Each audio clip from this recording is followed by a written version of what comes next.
Hey everyone, and welcome to our deep dive today. We're going to be cracking open Oh, yeah. the 48 Laws of Power. You know, it's been making waves since it first came out way back in '98. Yeah. Can you believe it's almost its 25th anniversary? It's coming up. I know, it's crazy. And I've even heard that the author's own life was changed by these laws. It's true. The books had a pretty remarkable impact. Now, before we go too far, Yeah. let's be clear. This deep dive isn't about turning you into some master manipulator. No. It's more like we're handing you a map and a compass to navigate the world of power dynamics. And trust me, those dynamics are everywhere. Like, the book's big idea is that every single human interaction has some element of power to it. Wow. We're all kind of jockeying for position, whether we realize it or not. Yeah, think about it, your job, your family, even hanging out with friends. Right. Power's always in the mix. Exactly. And if you're walking around oblivious to that, Oh, yeah. you're setting yourself up for some serious confusion, or worse. Okay, I have to address the title. Okay. The 48 Laws of Power. Does that sound a little intimidating to anyone else? I get it. I mean, It can sound a bit like a manual for cutthroat CEOs or Right. something. but here's the thing that surprised me. So much of the book is actually about self-defense. Really? It's about recognizing when someone's trying to play you, setting boundaries, and not becoming a doormat. It's almost like a survival guide for a world where not everyone's playing fair. You hit the nail on the head. A lot of readers say the book helped them avoid some really bad situations. I can imagine. It's not about being the aggressor. It's about knowing the game so you don't get played. It makes you wonder, right, like how many times have we stumbled into those classic traps? Yeah. Trusting the wrong person or trying to outshine our boss without even realizing we were walking into a minefield. It happens all the time, but knowing these laws gives you a framework for understanding what's really going on beneath the surface. Okay, let's get into some specifics. The book really hammers home the idea of making yourself indispensable. That's law #1 right there. Really? Learn to make people dependent on you. So how do we actually do that? I mean, it's easy to say be valuable, Right. but what does that look like day to day? Think of it like this. You need to become the go-to person for something specific. Okay. Develop a unique skill set, hone your craft, become so good that people can't imagine life without you. Like the author himself. Yeah. He built this distinct writing style, Mhm. super sharp, a little bit ruthless, Right. but totally captivating. Yeah. It made his work stand out in a sea of other books. And that's the key. It's not just about working hard. It's about becoming irreplaceable. Wow. And that applies to any field. Really? Whether you're a coder, a musician, or a chef, find your niche, own it, and people will come knocking. So figure out what you're amazing at and double down on it. Yeah. I love it. Okay, another law that stuck with me is interact with boldness. Oh, yeah. That's a big one. Tell me more. It's all about making decisive moves and projecting confidence, even when you're facing pushback. It almost sounds like fake it till you make it, Right. but with more conviction. It's about believing in yourself and your vision. Okay. Take the book itself as an example. Okay. The author and his collaborator butted heads with their editors Mhm. who wanted to soften the book's message, Really? make it more palatable for the masses, but they held their ground. They were like, nope, this is important. This is how it needs to be. I kind of admire that. And that boldness paid off big time. Wow. It's part of what made the book so impactful. It didn't shy away from the raw truth about power. And it takes guts to do that, to stand by your work, even when people are trying to water it down. You know, it's interesting because the book has this reputation for being all about aggression and dominance. It does, doesn't it? But the way you're describing it, there's almost a sense of quiet confidence. Yeah. Like you don't need to be loud or flashy to be powerful.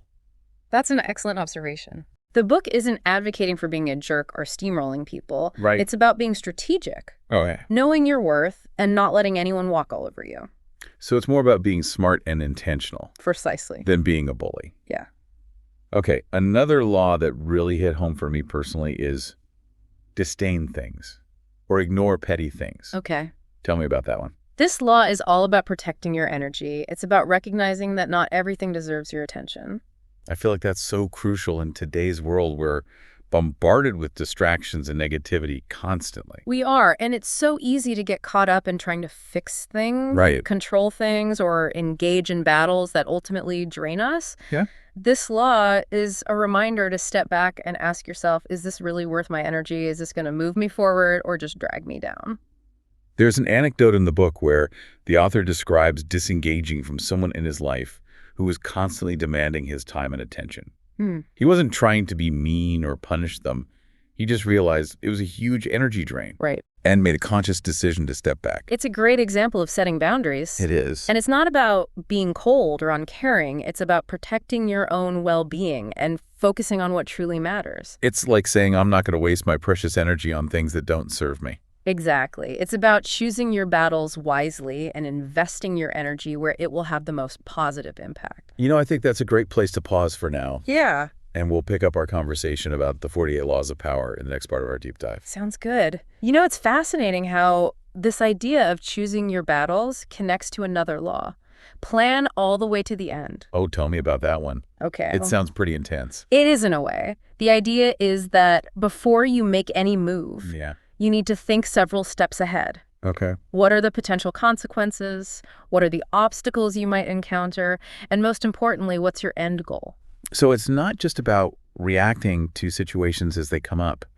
It's about having a clear vision and a plan to get there. Exactly. And the book argues that people who fail to do this often end up getting sidetracked, distracted, or even completely derailed from their goals. Really? They're so focused on the immediate problem or opportunity that they lose sight of the bigger picture. That makes a lot of sense. It's like getting lost in the woods if you don't have a compass and a map. You could wander around forever and never find your way out. That's a great analogy. And this law applies to so many different areas of life. Yeah. From career decisions to personal relationships. I could see that. Let's say you're thinking about starting a business. Okay. This law would encourage you to not just get excited about the initial idea, but to really think it through. Like really think it through. What are the financial implications? Who is your target market? What are the potential challenges you might face, and how will you overcome them? So it's about being prepared, doing your research, and not just jumping in blindly. Precisely. And this doesn't mean you need to have every single detail figured out in advance, but it does mean having a clear understanding of where you're going and what steps you need to take to get there. It's interesting because this whole idea of planning and strategy it seems to contradict the popular image of the book as being all about manipulation and ruthlessness. I know what you mean, but here's the thing. Okay. The book isn't advocating for being manipulative or unethical. It's simply saying that to be successful in any area of life, you need to be strategic. You need to understand the rules of the game, and you need to have a plan. It's like playing chess. You can't just move your pieces randomly and expect to win. Yeah. You need to think several moves ahead, anticipate your opponent's moves, and have a clear strategy. That's a great way to put it. And the 48 Laws of Power is kind of like a chess manual for life. Interesting. It's not about cheating or being unfair. It's about playing the game intelligently and maximizing your chances of success. So it's about being smart, not sneaky. Exactly. It's about using your intelligence, your creativity, and your resources to achieve your goals. And yes, it's also about understanding human nature and being able to influence people. Right. But that doesn't necessarily mean manipulating them. Okay. It could mean inspiring them, motivating them, or simply persuading them to see things your way. Another law that I found really intriguing was always say less than necessary. Oh, that's a good one. It's all about the power of mystery and intrigue. I can see that it's like the less you reveal, the more people want to know.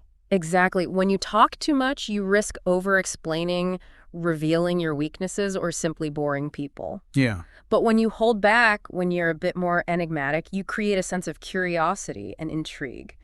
People want to know what you're thinking, what you're planning, what you're capable of. So it's about cultivating an air of mystery. In a way, yes, but it's also about being strategic with your communication. Think about great leaders or negotiators or even artists. They don't always reveal their whole hand. They know when to hold back, when to be silent, when to let their actions speak louder than words. That makes me think of the author himself. He's notoriously private. He rarely gives interviews, and he carefully controls his public image. Exactly, and that adds to his mystique. It makes him even more fascinating and intriguing to people. So it's not about being aloof or unfriendly. It's about knowing when to speak and when to be silent, when to reveal and when to conceal. Precisely. It's about mastering the art of communication and using it to your advantage. Okay, one more law that really stuck with me is concentrate your forces. What's the deal with that one? This law is all about focus and efficiency. It's about identifying your strengths and directing all your energy towards your most important goals. So instead of trying to be good at everything, you become great at a few key things. Exactly. The book argues that people who spread themselves too thin often end up accomplishing very little. They're constantly switching between tasks, projects, and goals, and they never really gain momentum in any one area. That's so true. I feel like I fall into that trap all the time. It's a common trap, especially in today's fast-paced world, where we're constantly bombarded with information and demands on our time. But this law reminds us that to achieve real success, we need to be laser-focused. Okay. We need to identify our most important goals and direct all our energy towards them. So it's about saying no to distractions and opportunities that don't align with our core objectives. Precisely. It's about being ruthless with your time and energy and investing it only in things that will move you closer to your goals. You know, it's interesting because this law can be applied to so many different areas of life. Think about it. Yeah. In business, you might need to concentrate your resources on a few key products or services. Okay. In your personal life, you might need to prioritize spending time with your loved ones or pursuing your passions. And in your creative work, you might need to focus on developing a specific skill or completing a particular project. So it's about recognizing that we can't do everything, and that's okay. Yeah. It's about choosing what matters most and giving it our all. Exactly. It's about making conscious choices about where we invest our time, energy, and resources. This has been so insightful. I feel like we're just scratching the surface of what this book has to offer. We are. There's so much depth and nuance to these laws. No, right. And the more you explore them, the more you realize how relevant they are to everyday life. It really is amazing how these laws, even though they were written years ago, I know, right? still feel so relevant today. They do, don't they? It's a testament to how deeply ingrained these power dynamics are in human nature. They've been operating for centuries, and they'll probably continue to operate for centuries to come. So as we wrap up our deep dive into the 48 Laws of Power, I want to turn the focus back to you, the listener. Yes. Let's bring it home. Think about your own life for a moment. Have you ever encountered any of these laws in action, maybe without even realizing it? It could be at work in your relationships, even in those everyday interactions you have with people. Have you ever felt manipulated? Have you ever seen someone use these tactics, maybe even successfully? Or maybe you've used some of these laws yourself without even knowing it. It's fascinating to start seeing the world through this lens. It is, and it can be a little unsettling at first, right? Yeah. To realize that these power dynamics are always at play, even in seemingly innocent situations. It's like you suddenly see the Matrix. Right. But here's the thing. Okay. Knowledge is power. It is. And now that you're aware of these laws, Yeah. you can start using them to your advantage. Exactly. And it's not about being manipulative or unethical. It's about protecting yourself, setting boundaries, and navigating the world with more awareness and confidence. It's about being a savvy player in the game of life. Exactly. Yeah. So if you're intrigued by what we've discussed today, I highly encourage you to check out the book yourself. Yes, dive into those 48 laws, explore the historical examples, and see how these principles might apply to your own life. You might be surprised by what you discover. And who knows, you might even find that you've been playing the game of power all along without even realizing it. Thanks for joining us on this deep dive into the 48 Laws of Power. We hope you've gained some valuable insights into the fascinating and sometimes complex world of human dynamics. It's been a pleasure exploring this with you. Until next time, remember, knowledge is power. Use it wisely.